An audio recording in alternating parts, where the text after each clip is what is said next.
Hammanglar boysizlar, shuni esdan chiqarmaylik. Qaysi birimizni bir dona kiyimimiz bor? Qaysi birimizni bir kunlik yeydigan ovqatimiz bor? Ba'zilariniki bir kunlik yeydigan ovqati ham bo'lgan emas.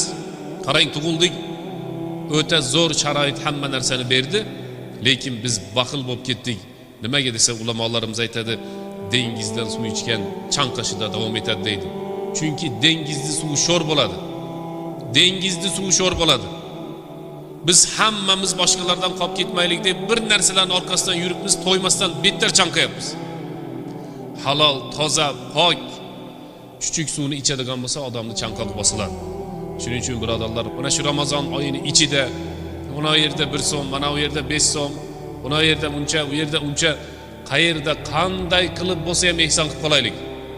Ramazon oyida qilingan ehson ayni payg'ambar sallallohu alayhi vasallamning sunnatlariga to'g'ri keladi.